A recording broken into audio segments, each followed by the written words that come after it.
இப்போ நம்ம பார்க்க போகிறது செவ்வாய் பயிற்சி. செவ்வாய் பயிற்சி 5ஆம் தேதி பிப்ரவரி மாதம் 2024 அன்னைக்கு செவ்வாய் வந்து தனுசுலேருந்து மகரத்துக்கு பயிற்சி ஆகிறார். ஸோ மகரம் வந்து செவ்வாய்க்கு உச்ச வீடு. ஸோ இதனால் 4 ராசிக்காரங்களுக்கு ருச்சிக யோகம் உண்டு. அதை இப்போ நம்ம பார்க்க போகிறோம். செவ்வாய் பயிற்சி பற்றி பார்த்திங்கன்னா 45 நாளைக்கு ஒரு தடவை செவ்வாய் வந்து வேறு இடத்துக்கு பயிற்சி ஆகிறார். ஸோ இந்த செவ்வாய் பகவான் பயிற்சி ஆகிறது வந்து பார்த்திங்கனாக்கா ரொம்ப முக்கியமாக கருதப்படுது.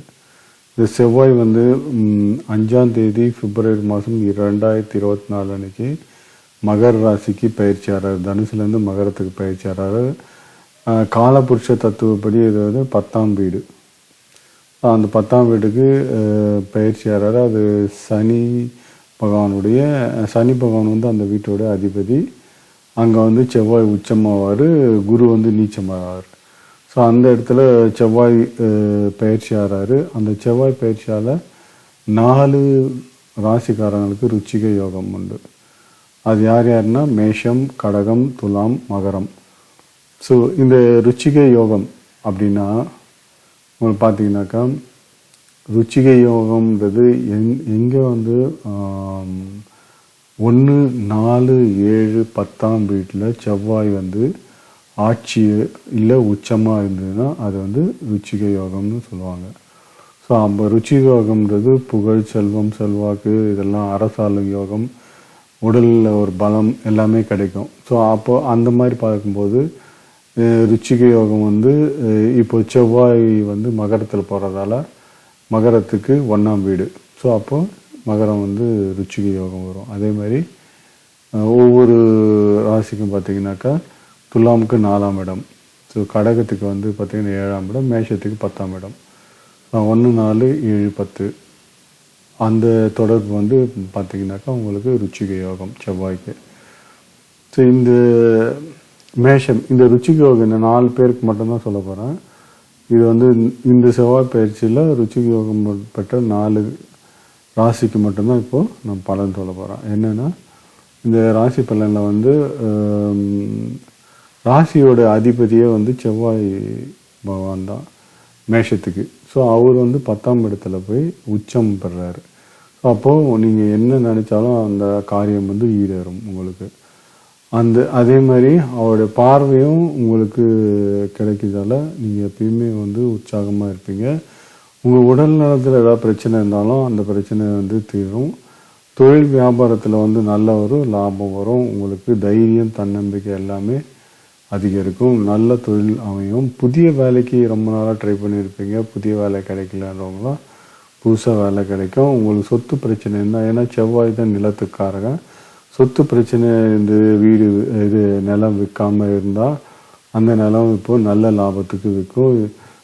எதிர்பாராத திடீர் தன வரவு உண்டு. ஸோ இதெல்லாம் வந்து மேஷ ராசிக்காரங்களுக்கு 10ஆம் வீட்டில் வந்து செவ்வாய் உச்சம் பெறுற அந்த 10ஆம் வீட்டில் செவ்வாய் பயிற்சி ஆகிறதால இந்த மாதிரியான ஒரு பொது பலன் நடக்கும். அடுத்து கடகராசிக்கு பார்த்திங்கன்னா 7ஆம் இடத்துல செவ்வாய் உச்சம் பெறார். ஸோ அப்போ பார்த்திங்கன்னா 7ஆம் இடத்துல வந்து தொழில் ஸ்தானாதிபதி செவ்வாய் வந்து 7ஆம் இடத்துல உச்சம் பெறதால நீங்கள் நினச்ச காரியம் அத்தனையும் நிறைவேறும். எப்பவுமே உற்சாகமாக இருப்பீங்க. ஸோ இது வந்து பார்த்திங்கன்னா நல்ல சந்தோஷமான காலமாக மாறப்போகுது உங்களுக்கு. இந்த உச்சம் பெற்றால் நீண்ட நாளாக குழந்தை இல்லாமல் இருக்கின்ற தம்பதிகள் குழந்தை பேர்லாம் கிடைக்கும். உடல்நல ஆரோக்கியம், உடல்நல குறைவு இருக்கவங்களாம் நல்லா ஆரோக்கியமாக இருப்பீங்க. குழந்தைகள் மூலம் உங்களுக்கு வந்து ஒரு உற்சாகமாக பொழுதை கணிப்பீங்க. வீணாக கணவன் மனைவிக்குள்ளே வாக்குவாதம் இல்லாமல் இருக்கிறது நல்லது. ஸோ அதே மாதிரி செவ்வாய் வந்து சூரியனோட சேர்ந்தோம்னால கொஞ்சம் உணவில் கட்டுப்பாடு இருக்கணும். ஸோ சூரியன் செவ்வாய் சேர்க்கையினால் ஸோ இது மட்டும் இல்லைன்னா, ஆனால் உங்களுக்கு 7ஆம் இடத்துல ரொம்ப அருமையாக உச்சம் பெற்று நல்ல ஒரு பலனை தான் கொடுக்க போகிறாரு கடகராசிக்காரங்களுக்கு. அடுத்து துலாம் ராசிக்கு செவ்வாய் வந்து 2ஆம் வீட்டு அதிபதி. ஸோ ராசிக்கு 2ஆம் வீட்டு அதிபதி 7ஆம் அதிபதியும் செவ்வாய் தான். அவர் வந்து பார்த்திங்கன்னா 4ஆம் பாவத்தில் உச்சம் பெறாரு.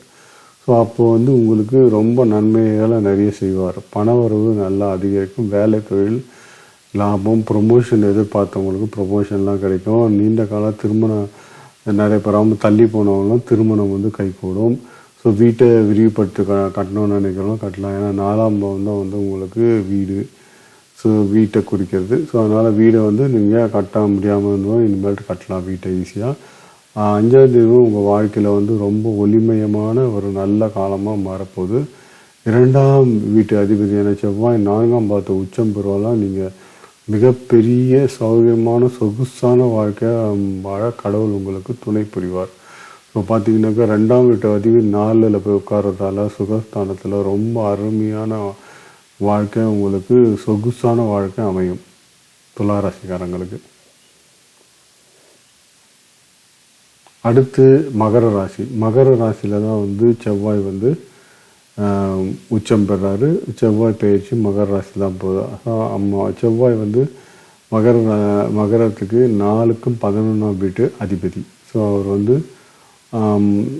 இதில் உங்கள் ராசியிலேயே உச்சம் பெறாதால் நீங்கள் வந்து உங்களை தேடி ஏதோ உங்களை கண்டுக்காமல் இருந்த எல்லாருமே வந்து உங்களை தேடி வந்து பேசுவாங்க. அதே மாதிரி உங்களை புறக்கணித்தவங்க மத்தியிலும் நீங்கள் பெரிய ஆளாக உயர போகிறீங்க. வாழ்க்கையில் நீங்கள் எடுத்து வைக்கிற ஒவ்வொரு அடியும் உங்களுக்கு சாதகமாக மாறப்போகுது. திருமணம் ஆகி தோல்வியில் முடிஞ்சோம் 2ஆம் திருமணம் பேச்சுவார்த்தை தொடங்கிறதுக்கு சரியான நேரமாக அமையும். பல காரியங்கள் வெற்றி உங்களை தேடி கண்டிப்பாக வரும். நிச்சயமாக நீங்கள் ஒரு சாதனையாளராக திகழ போகிறீங்க. உங்களுக்கு ஏதோ உடம்புல பிரச்சனை இருக்குது, பெரிய நோய் இருக்க போல் நீங்கள் உணர்ந்தீங்க. அப்படிலாம் எதுவும் இருக்க வாய்ப்பில்லை. அதனால் அந்த ஒரு நினைப்பை நீங்கள் கை விட்டுருங்க. அந்த மாதிரி ஒரு வாய்ப்பே கிடையாது. உங்கள் ராசியிலேயே உச்சம் பெறுறதால உங்களுக்கு அருமையான பொற்காலமாக அமையும். இந்த வீடியோ உங்களுக்கு பிடிச்சிருந்தா லைக் பண்ணுங்கள், சப்ஸ்கிரைப் பண்ணுங்கள். நன்றி.